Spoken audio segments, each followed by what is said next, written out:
welcome back to the show. While we're waiting for everyone to join, we still have quite a few who are jumping on. I actually want to quickly remind you of some of the higher impact takeaways from my last interview, which was with Diego Bastillo. Whether or not you watched it or you missed it, I think you'll find this helpful. So Diego, he's an immigration lawyer whose 16-person firm is growing 64% this year. So we talked one about service trumping outcome. Service trumping outcome. Clients remember being well taken care of, even if they don't maybe receive the result that they were seeking. Time, effort, money devoted to, that top drawer client care really delivers one of the highest marketing ROIs you can obtain. Number two, he talked about build lead screens. Automating screening of prospects, it can be a massive time saver, especially once your lead volume increases, right? Diego screens by charging for consults. That's a great way to do it, but there are many other ways to filter leads. You can use explanatory videos, form questionnaires. Sales reps are certainly among the most popular techniques. Number three, he talked about teach, don't fix. I thought this was interesting. Diego made an excellent point about training new hires. Fixing their work may help in the short term, may be the easy, quick fix, but it doesn't move them along the learning curve. It doesn't, pull you out further from the process. So pointing out shortcomings is more helpful over the long haul than correcting those shortcomings. Number four, be aggressive with follow-up. Diego talked about this a lot. I saw an opportunity for Diego, however, to even increase that follow-up further, and I think that will absolutely increase his sign-up rate. He's sending a series of emails, sounds like 10 days after providing a requested retainer agreement. I think that's a little bit of a too relaxed approach. 3 days to signature should be the target, not 10 days. And calls and text should definitely be used together with emails. Calling or texting each day until a no, a not now, or certainly a signature is received, that's not too aggressive. Okay, looks like most folks are on now. Turning to today's session, my interview is with Adam Rossen, a Florida lawyer who has built something you don't often encounter, a large criminal law firm. Let's get started. Welcome, Adam. Thanks for joining us today. Hey, Kara. Yeah, thanks for having me. I'm always glad to, talk shop. Yeah, I'm excited to dive in. So let's get to it. To start, Adam, tell us a little bit about your story, your experience, and why you launched the firm. Right. So yeah, dating back, I graduated law school in 2006. I was graduated from the University of Miami, and I did a certified legal internship at the Broward County, which is Fort Lauderdale State Attorney's Office. Loved it. Wanted to be a prosecutor. So I'm there. They hired, 30, 35 of us. I was the first one promoted in my class. I was promoted very quickly, like 2 or 3 times. I'm trying felony cases. And I remember, very quickly, and I'm sitting there in a tiny little office Wednesday at like 7:00 at night going, I can't pay my student loans. Right. What's going on? And I got a little sick and tired with the government bureaucracy. I wanted to help people. And I didn't think I was. I thought I was more of I was getting amazing trial experience, was becoming an amazing lawyer, but I wasn't helping people the way that I wanted to. It was more of when I saw injustice with the police, it was, well, you got to get their back and protect them. And there was a lot of bureaucracy that I just didn't agree with. And I'm the type of person that if I don't agree with it, I won't follow it. So after really about 2 years at the prosecutor's office, me and my roommate, who was a prosecutor with me, we decided to start our own law firm. And back then it was, there was really nothing. It was Jay Foonberg's book of like how to build a law firm or start a law firm, whatever it was, on its different editions from like the 70s. And, we planned for maybe 6 months, but we had no idea what we were doing. Sure. We stumbled into some things. We did criminal defense. We also did immigration. And we wanted to help people. And from 08 to 15, we didn't really grow at all. We grew enough to not crawl back to the prosecutor's office, which was goal number 1, but we never hit that next level of being able to hire somebody. So for those, 7 years, it was just me and my old partner, Bill, and We were, I was my legal assistant. I felt sometimes I was his legal assistant. I was intake, I was billing. I mean, I was everything. Sure. And we decided to split in 2015. And when he told me he wanted to split, that's when I had that epiphany of, okay, I need to grow because my back's against the wall and I have no other choice. Yeah. And that's when I started just, ramping things up. Great, great. And so it's kind of the rebirth. Yeah. Yeah, that's great. Well, I want to get into the details of that ramp up because it's interesting. But how big is your team now? How many attorneys and support staff? So now we have 8 attorneys and we're at about 20 people total between all our departments. And what types of cases is the firm primarily handling now? So all types of criminal defense, state and federal. We've had federal cases all across the country, very complex state cases and run of the mill stuff. We love handling DUIs, but we love domestic sex crimes, white collar, complex fraud. Right now, the PPP loans and the EIDL loans and all those things are very complex and big. So we want to be that one-stop shop for anything criminal and DUI defense related. At what percentage pace is the firm currently growing? So that's a good question. We've been on the Law Firm 500 for 4 years in a row, Nice. and the 2023 rankings just came out, and we are the 19th fastest growing law firm in the country. Congratulations. So thank you. So our 3-year rate was 240%. I Okay. think it was a 3-year look back for that. Wow. So and we have some pretty ambitious plans for next year and for beyond. It's if you asked me in 2018, 2019, what do you want? I say, I don't know. I want to grow. Mhm. I don't know. I want to make more money. What does Yeah. that look like? I don't know. More of what? What is, and I'm like, I had no vision. And Yeah. we've been running EOS for the last 2.5 years. And so now we have a vision, a mission, core values, and a 1, 3, and 5-year business plan. Smart, smart. Yeah. So yeah, talk to us a little bit more about what's fueling that growth. What are your primary sources of new business? So we do a ton of digital marketing. We do a lot of digital. We do a lot of old school. And as the digital has been really good for us, especially since COVID, we've gotten a little bit away from the old school, just referral relationships and just in-person stuff. But Florida never really closed down. It was just a matter of the digital worked so well. And Right. now I really want to get back into the traditional marketing as well. But I mean, we pretty much we do everything but pay-per-click. I've never really done that. We do some LSA ads. We do a lot of Google Map stuff. We do a lot of SEO, especially like long tail SEO work. We do traditional. We do a lot of things. We do traditional newsletters, mailed and emailed. A lot of networking, a lot of social media stuff. So we want to be the people that when if you know us, you're just like, wow, they're everywhere. Right. You Right, know, right, right. It's kind of a puzzle with right. lots of working parts.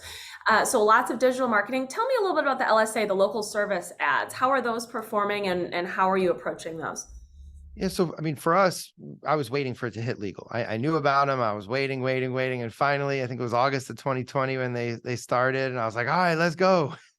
And it worked really well at the beginning. Now for us, it doesn't work as well because we're not, I like to have really efficient marketing.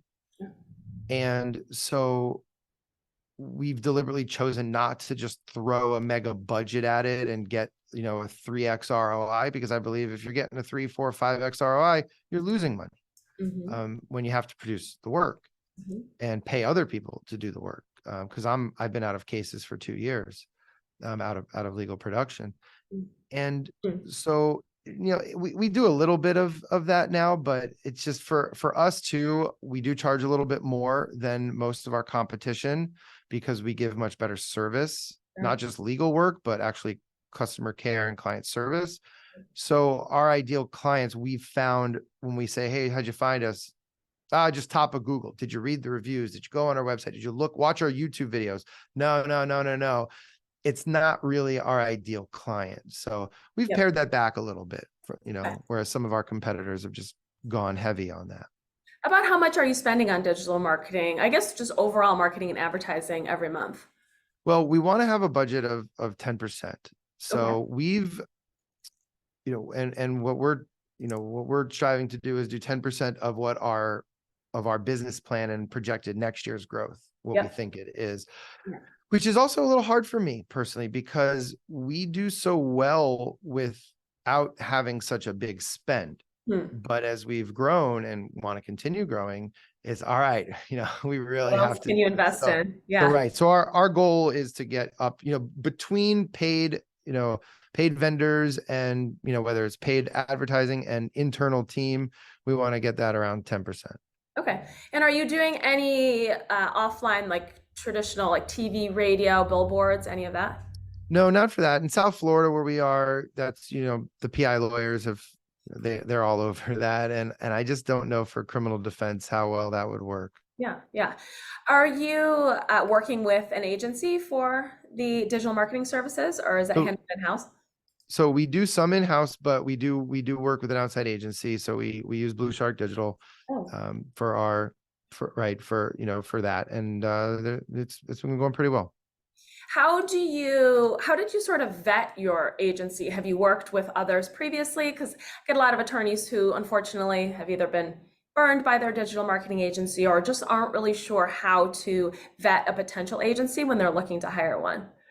Right. Yeah. So I used to do everything in-house. We did have our website with a different company, but we didn't use them for any of the managed services aspect of it. And that site was not on WordPress. So it was interesting because it was good because we could just go in and do it ourselves. And it was pretty easy, but it was bad because when I was looking, when I was struggling about a year and a half ago to rebuild our internal team, no vendor, no, any other no other web company wanted to work outside of WordPress. Everybody else was like, no, why is it in this, other system? If we're gonna come in, we want to do WordPress. So it's like bring it over all or nothing kind of thing. Mm. And I was just struggling to find good SEO copywriters that we could manage. So I've known Seth for a while, and I've followed them. So and I've been friends with Seth for a while, and he's never really tried to pitch me on coming over. And I was complaining and complaining and complaining. He's like, Adam, let's just do it. He's like, Yeah, it's like, yeah, I've been hearing you complain for 6 months. He's like, come on over. What are you doing? I'm like, yeah. all right, fine. Yeah. So, Yes, I Seth still did Price due diligence. of Blue Shark Digital. That's who you're referring to. Yeah, Right. Yeah. yeah, Seth yeah, Price. yeah. And I still did vet 2 or 3 other companies just to get some apples to apples comparisons. But overall, it was that relationship and the trust, that why we decided to go with Blue Shark. How do you sort of monitor your agency's performance so that you're not just sort of blindly following what they may or may not be doing? Does your agency, does Blue Shark kind of know which leads actually turn into paying clients, or what's that communication, that back and forth look like? Right. So I think with any agency, there's still a lot of work that has to be done and a lot of oversight because they have clients. And look, even the best agencies, nobody will ever give it the full attention that you would yourself. Sure. So there's just lots of communication. But like anything, as I grow the firm, and I used to be everything. I used to be the lawyer, everything to every client. And Yeah. then for a few years, we had 2 lawyers, me and Manny, who's now the managing partner, and we were everything to every client. And now we have 8 attorneys, and it's the same thing internally. It's making sure that when one of our, when a client, they might not have that deep personal relationship with me, but they're going to have it with Susan, one of our board certified expert criminal defense attorneys. Mhm. And and we have internal controls to make sure that the legal work, the communication, the level of, not just interaction, but relationship building with our client, Susan's going to do the same thing in the same way that as if I was representing that client myself directly. So it's the same thing with them. It's just, it's work. You can't abdicate. You can delegate, but then you still have to manage. Right. I think that's actually so often overlooked and a very important piece of advice. Sometimes, when I hear my agency's failing or I'm not getting the results, I don't know what they're doing. Sometimes you got to take a look in the mirror and say, well, how are you tracking the progress? How are you, setting up the internal processes and foundation to make sure that you're, properly handling these precious leads that are coming in. Can you tell us a little bit about your intake, how you're handling leads that are coming in? Let's say a call comes through, or maybe an online, inquiry form comes through. Then what happens on your end? Right. And so I'm still very involved in marketing, but even more so in intake these days, and the more conferences I go to and see Yeah. lawyers with firms way bigger than mine, everybody says the same thing. It's intake, intake, intake. Yeah. Right. And so we're very involved. Speed is very important for criminal defense, but also not just speed, but making sure that people feel calm and understood and listened to, and that we are their bastion of hope. We are the secure blanket for them. We don't do hard sales. We build relationships. But it's just making sure that we're on top of things. When we say we're going to do something, we do it. If we schedule them for a phone or Zoom appointment, then we're not late. We're not going to, right, obviously miss it. Yeah. We're all over the phones. Yep. And just making sure that we're always readily available. I mean, I was at a conference last week and I took a call at 10:30 at night. Hmm. Because that's what we do. We always have attorneys on call nights and weekends, and it was my time. So that's just, it's just really about being there when our clients need us, because in criminal defense, nobody plans for this. Yeah. If you're a estate planning firm, you're not really getting many calls after hours, right? But in the line of work that I chose and my team chose, it makes it a little exciting, Yeah. but we're always on call. We're like emergency room doctors. Yeah. There's Yeah. some doctors that have their office and that's it, and there's other ones that run the ER, and that's us. It's a good analogy. How do you keep that message and that high level of customer service consistent throughout your firm, from the intake specialist or the person answering the phone all the way through? What does that training look like? Or tell me a little bit about that.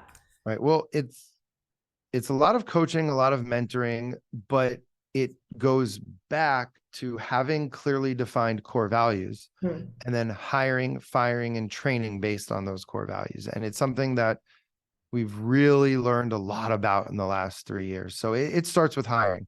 When we meet, when we put people through our hiring process, it's designed just like our marketing to attract and repel. Hmm. So first and foremost, it's about people who wouldn't be a good fit or don't fit our core values or don't understand what we do for people here. They might be amazing. First of all, they're probably amazing people and they're probably amazing employees, just somewhere else, Sure. not at our firm. So that's first and foremost.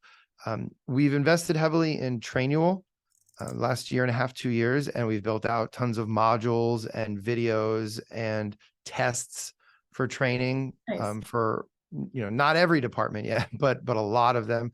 And a lot of it's hands-on. We record our calls, we go over them as a team and as a group, and we have scripts. And a lot of the scripts, it's not, you always want to make sure you don't take out the human component of it, right? Somebody's like, yeah, I got arrested and the police beat me up. Okay, where do you live? Because that was the next question, right? But it's making sure, but it's, we want to hire naturally empathetic people Right. and then continue to continue to stress that, but also just give them certain tips and tricks and kind of responses for different scenarios that they might encounter, such as maybe objections about price or and different things like that. Yeah, that's smart. How far is the sort of initial intake person taking the prospect? In other words, when is it sort of passed off to the next level or the next person? Right. So I know some firms have non-attorney salespeople. We don't. We we believe in having attorneys do it, because also we do it differently. We don't do consults, we do strategy sessions. Mm. Our strategy sessions could be anywhere on average 45 minutes to an hour and a half. It's Wow. not a 10-minute Right. wham bam, thank you, ma'am, and pay me. Right. Right. We're not giving legal advice, but we're giving legal analysis. Mm. Um, but it's a combination. We tell people, like, look, and we do have a kind of a script that we follow. Sure. But we got to get to know you first as a human being. Yeah. We don't just jump right in. All right, here's the case, here's this, here's that. It's we got to get to know you, right? Because like Kara, if I was to represent you versus somebody else for the same charge, similar facts, the entire representation could be different based on what you have to lose, where you're going, what you're at in your life versus somebody else. Right. So it takes time. It takes time to build relationships. Yeah. So that's our big focus. Speed to get them in, speed to, build the relationship, but then we go slow through that process and it builds trust. And that's really what I think all of this is about trust. Yeah, I like that kind of framing it as a strategy session. I think that's really smart and again, kind of consistent with that high level of customer service that you keep referring back to. So you mentioned no PPC, no Google ads. What about Facebook ads or social advertising? Have you guys tried that? We've never done Facebook ads either. We do social, just organic and stuff like that, but we've never done it. I've always wanted to, but it was always do we just go deeper? Like, when you drill for oil, you drill deep, not wide. Right. And so I want to, Right. but we found success in other avenues. And I didn't want to just try something to try something. I have tons of ideas with social, geo-targeting and all that fun, cool stuff. Yeah. But we just haven't done it yet. So the organic social media side, what are you posting? What topics seem to be resonating most on social media? So for us, it's client storytelling. We're trial lawyers. We tell stories. So we love to tell our clients stories. We have a boxing bell in each of our offices, and we have videos where we ring the bell for our client victories. And it's not, we have some different types. Sometimes it's quick, brief overview, ring the bell, have some fun. Other times we're really telling the deep story, or with the client's permission, we'll have them come on and let them tell their story. And so it's a lot of that. We try to have fun with it, just when our lawyers are in trial or in the courthouse or behind the scenes. We have a pretty cool internship program. So occasionally when we have the interns every summer, we'll let them do some social media takeover days and stuff. And really just showing that, look, we're people. We're legal nerds, but I also think we're pretty cool. And we just happen to be the best criminal defense lawyers in South Florida. Well, it can really be the best way to distinguish yourself, right? As you say, why are you specifically not only the best firm to handle their unique legal situation, but what will it be like working with you, working with a firm, making sure that personalities mesh and establishing that trust, right? I think that's the big part of it. Yeah, it's all about know, like, trust. Yeah, exactly.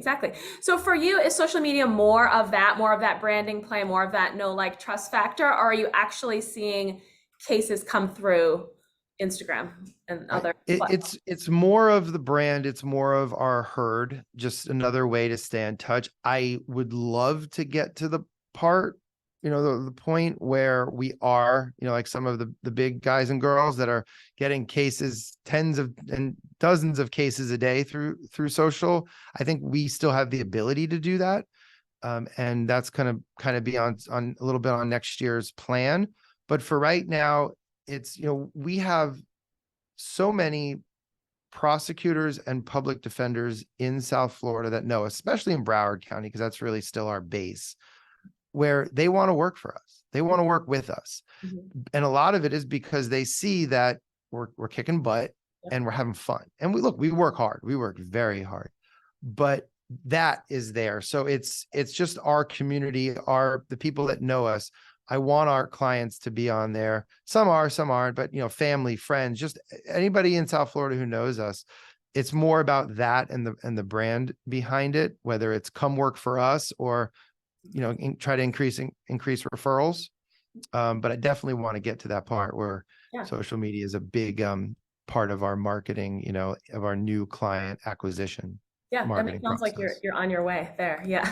Are you putting any money into boosting posts on social, or has it just been organic to this point? No. I mean, occasionally we'll run a cool contest for a giveaway and stuff, and we'll just boost here and there. But no, it really hasn't been a big part of our strategy. Yep. What about numbers? Do you know about maybe your cost per lead for any of these channels, or overall, or cost per client acquisition? No, not yet. One of my commitments too is becoming just more financially disciplined with all of those numbers across marketing, across legal, across everything. So no, it's Yeah. definitely on the horizon, Yeah. things we've talked about. Yeah, Yeah. yeah. We'll talk to you in 6 months, and you can update us on Sounds that. Yeah. good. So you talked briefly about referrals, word of mouth. Do you do anything to kind of stay in touch with those past clients specifically, or is there a process around that? So we do. We do a mailed monthly newsletter. We also do an e-newsletter. So, we want to stay in touch with them, um, as many different ways as we can. Of course, we encourage them to follow us on social media. We'll send out, everybody on our staff has the ability to, and the, authority, and just and is encouraged to send out a birthday card, a congratulations card, a sympathy card, a thank you card. And we even have internal metrics of how many cards we're supposed to be sending out, per month. But other than that, we don't, so we do some, but as I'm sitting here talking to you, and as we talk with the internal team, it's like, we always know we can do more, we can be better, and just continue to provide more value. Yeah. What about referrals, kind of nurturing referrals from other lawyers or other professionals? Are you regularly receiving referrals from professionals? We are. It's still more of just organic without a defined plan. Yeah, Meaning, yeah, we put them on our list. They get the newsletter, they get this and that. We'll sure. catch up every once in a while, right? But it's still not perfect. And that's why I said we've kind of gone away a little bit from that. And I want to make sure that we have that defined plan and put a lot of focus into that. Yeah. Adam, I'm interested. Are you using AI at all, either in your practice, either for marketing or any of your daily work? So we're not using it. Well, we're using ChatGPT not for any content writing that goes on the site, but for some other things. So we're using it for the newsletter. We're using it, to gain ideas and brainstorm and things like that, and for some social media posts. So yes, we are, but not for content. Just because don't know how that's going to shake out with Google. Yeah. Even though Google right now says it's fine, I still just, want to be careful. Yeah. And we do use it for legal work as well. Yeah. We've subscribed to co-counsel for 6 months already, I think, and it's been pretty cool. There's a few different legal technologies that I want to make sure that our team has. And one of the decisions that I made about 2 years ago, I said, and again, it's easier to say this when you have a vision, but I said, if we're going to build a world-class criminal defense law firm, then we need to have world-class technology, world-class systems, and on the tech piece. So anything that, I think can really provide value, we do. And we, over the last year and a half, we built out a custom Salesforce Oh, product for us. So nice. for our lead and case management, the other companies all were, good here, good there. If I can mix them all together, right, and Right. make my own, it'd be great. But I looked at a bunch, and we just said, you know what, we're just going to build our own through Salesforce. Wow, that's an Mhm. impressive project. Yeah, I hear that a lot, right? It's, not maybe taking pieces from varying software, or some are just kind of over-engineered. We only need, bits and pieces of Right. it. To that point, any tools or other software that you use that you would recommend to other attorneys? Well, co-counsel has been great Yeah, for us. yeah. It really, really, really, really has. Um, I mean, trying to think. We just moved to ClickUp for our marketing, just to stay on top of that. They and a lot of these things now have some AI. Everybody has an AI integration right now, right? And I'm like, I gotta stay away. And how much AI do we really need? Right. But I mean, as far as that's been really helpful for us. Um, yeah, I mean, really on the legal side, I'd say co-counsel's been pretty cool, been pretty good for us. Adam, would you be willing to share any of your biggest mistakes you've made, or even just lessons learned in growing the firm? Oh yeah. Well, we grew at a really interesting time. I mean, we in 2019 we had gone from 3 to 6 people, including myself. Right. And for criminal defense, most, I don't know if people know this or not who listen, but criminal defense is more Better Call Saul than it is Suits. Right. If anybody watches those Yeah, shows, it's more of the solo lawyer with right, his trusty sidekick assistant.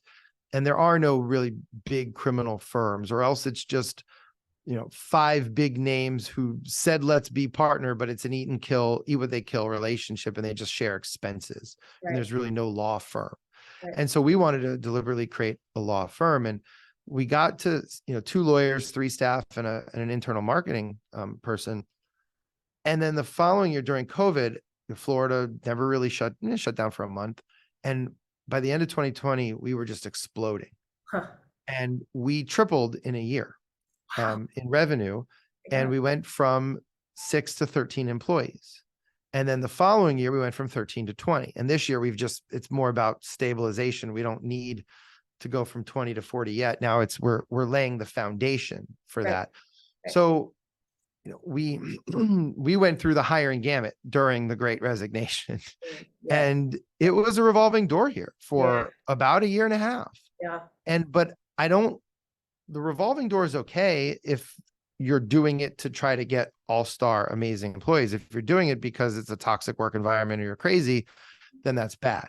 Right. And so we really tried to we learned that being more intentional about who fits and who doesn't really works, about looking somebody across and saying, so now, like when I meet with somebody, and I'm much less involved in hiring than I ever was, but if I meet with somebody for, I like to do like a last round, just kind of gut feel thing. Yeah.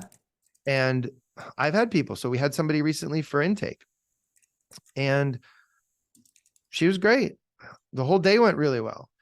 But as I was talking with her, I felt some things about self-doubt. And if you have self-doubt in our firm, or if you can't take tough coaching, you're going to struggle a little bit. And I really grilled her and grilled her and grilled her. And I said, look, you don't have to tell me now, but I told her, this is the way that we operate and we coach and we believe in how we run the firm. And I said, look, if it's not 100, it's a 0. So don't tell me now, but if you go home and you're super energized and you tell your, whoever's in your life, wow, that's amazing. I go, if we offer you the job, and I already knew we were going to offer her just because I was pretty much told I'm really not meeting with people unless we are going to offer them. Sure. But I told her, I said, if we call you in a day and offer you the job and it's not that feeling, decline, just say no. Yeah. And, and she, yes'd me to death right there. And then we offered her and she declined. Wow. And so it worked. Wow. And I just look at it as we saved ourselves a future headache, which for the previous 2-3 years, it was, we would listen to the, oh, hey, rah, rah, let's go. And it just, wouldn't work. So we made a lot of mistakes in hiring, but we're getting a lot better at that. So that's something, and you don't know, I mean, there's so many books and people that can try to help you, but you don't know until you get, smacked in your face a bunch and, you're sitting there after 30 days going, why did we hire this person? Yeah. And realizing the true cost of a bad hire. Even if it's somebody for 30 to 90 days, it costs a lot of money and time, especially now, 2008 to 2015, I had all the time in the world, no money, but all the time in the world. Now, we have a pretty successful firm financially, but my time is very limited and extremely more valuable than it was back then. So, and we invest a lot of time in our employees. Do you feel like kind of clearly defining those core values and that culture, is that what helped you kind of take shortcuts and hiring those good people and finding those people who are a good fit, or what do you attribute that to? Yes, absolutely. But you still, just because you make core values on one day, and even if they're real core values, I still think a lot of corporate America has bullshit core values. So ours are real, ours are truly lived. Yep. But even after you do, there's still a lot of level of, look, hiring is like dating, and there's people put on good faces and pretend, and the honeymoon phase. And I've pretty much said my new non-PC way of saying this is like, I feel like I'm a single 40-something-year-old person who's never been married, who's like, hey, let's cut the bullshit and let's get down to this. Are we compatible or not? Because I don't have time to date you anymore like I did when I was in my 20s or 30s. Yeah. Right. And so that's kind of the approach that we've taken the last year, few months to a year. Yeah, you know what you want, you know what you need, and it kind of creates a shortcut for sure. So before we wrap up, Adam, I always like to ask, if a lawyer watching only has time to adopt one, maybe 2 of your tips, what would you recommend? That's a good question. First of all, you can't try to do them all. Mm. And right, you see, as in you and I are speaking, and you're like, "Well, Adam, what about this? What about this?" I'm like, "Yeah, we haven't got there yet. Want to do, I want to do paid, social media, paid Facebook. We just haven't done it. We've grown a multi-million-dollar firm without spending much in PPC or paid social at all. But it's something I do want to do, just not yet. Yep. So take one or two things and commit to it is definitely the main advice, and that's hard for a lot of people when there's that shiny object syndrome, or you get a little FOMO that somebody else is doing this and I'm not. Why? So that's first and foremost. I mean, for us, it was really, getting reviews Mm. and digital, because the reviews help being, it helps with the Google business profile being found, but it also helps with conversions because, you're showing that social proof. Mhm. And people, I remember 6, 7 years ago, people telling me it can't be done, not in Mm. criminal defense. I go, Mm. all right, we have over 750 now. We'll have over 1,000 probably within 6 months. Okay, tell me it can't get done. And how did you build those? I mean, obviously the high level of customer service, the Mhm. satisfied clients, but how were you actually getting those satisfied clients to then leave you those positive reviews? Right. So obviously, look, it's one review at a time. It's one happy client. It starts with our strategy sessions. It Mm. starts with building know, like, and trust. It starts with treating them like people and getting to know them rather than just talking about their case or what they're accused of doing. Mhm. And there's a lot of people in my area who are like, well, oh, Adam, it's just Adam's a great marketer, great marketer. Well, and yeah, actually, I was a really good lawyer too. But I tell people, I'm like, guys, you don't get it. We're relationship builders. Mm. Yeah, I'm good at marketing. Okay, I was good at law, Yeah. but it's about the relationship. And not everybody's going to say, well, I was wasted and hit 5 cars and ran, and these guys got me off, or I Yeah. was accused of, beating my wife and right, but they don't have to. Some will give us the juicy details, but they don't have to. They can just, Yeah. we tell people, we say, tell us how you felt when Mm. the case was Ah, when you compelling. got arrested. Yeah. How did you find us? Mm. Could have been a referral, could have been online. How Mhm. did we make you feel? Mm. Right? Were we easy to talk to? And how did we treat you during the case? And are you happy? Did we get you amazing results? And if you want to talk facts, go for it. If you don't, you can answer those questions. And a lot of people will be like, hell yeah, Adam, I don't want to go on video for you, Yeah. but I'll write that all day. Yeah, yeah. And those And are they do. compelling reviews. Those are still compelling reviews. Practically, at what point are you sort of asking for that review? Are you sending them an email with the link? How is it actually happening? So, yeah, I mean, I know people are different on this. They say you can ask for it at any time. We'd still like to ask for it when the case is over. We do it email, text. I mean, we try to hustle for the reviews. So I look at it as anytime. If a client, if we just finished their case in the courthouse and got them a reduction of charge or dismissal, why wait?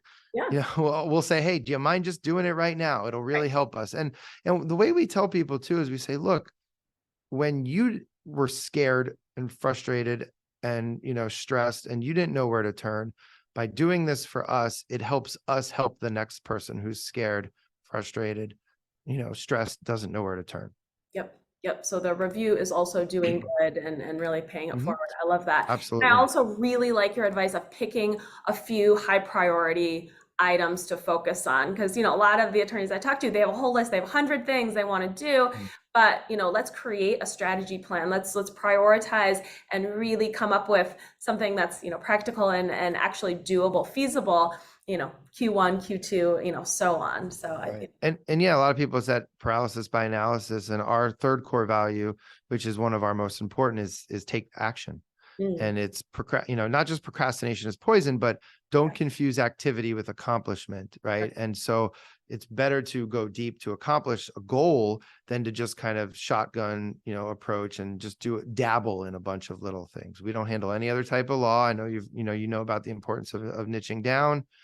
Well, it's the same thing with not just a practice area, but with your marketing as well.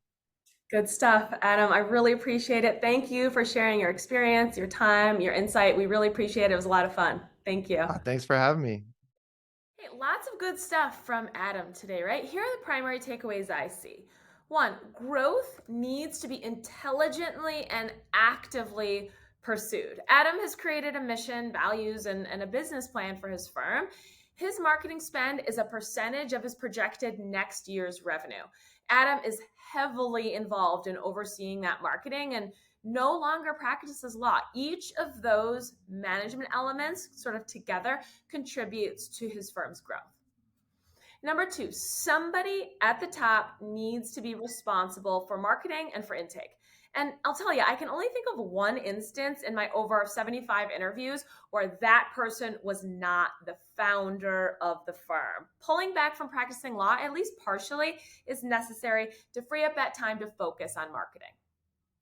Number three, marketing agencies require oversight without question. And that includes the top drawer agencies that are doing good work. You just won't get the most out of your agency if you're not communicating regularly. Requiring reports that, of course, contain the proper metrics and sharing detailed results back with your agency, like letting them know who's actually signing up and which signers are quality clients. They need to know that information. Number four, the most effective way to manage intake is to review calls. Sure, listening to intake calls, it can be tedious, it's repetitive work, but there's no more effective and affordable way to lift revenue than lifting your signing rate, lifting your conversion rate. And that result is typically only achieved with the regularly monitoring, training, motivating that comes from paying personal attention to intake, just like Adam does. And number five, reviews need to be pursued, right? Reviews. To remain competitive with firms that have an active review outreach program, you need to devote effort to building up your review collection. Seeking reviews needs to be a part of your firm's culture, like it is for Adam. Gaining good ones should be celebrated, and those team members really getting the most or the best reviews should be rewarded. And lastly, number six, select 2 marketing channels and really work them before adding more. This is a really common mistake I see. Adam dug deeply into digital marketing and organic social, which really are the right places for a criminal firm to begin. Absolutely. He's also paid close attention to client referrals. So those 3 plus professional referrals should be the initial channels for most firms. That's what we highly recommend. All right, I think that'll do it. I hope my interview with Adam has been helpful. It was a lot of fun. Join me. My next interview is with an attorney who has grown her estate and family firm to 30 team members in just 5 years using a variety of marketing channels. I hope you'll join me. I look forward to seeing you. Keep marketing. Take care.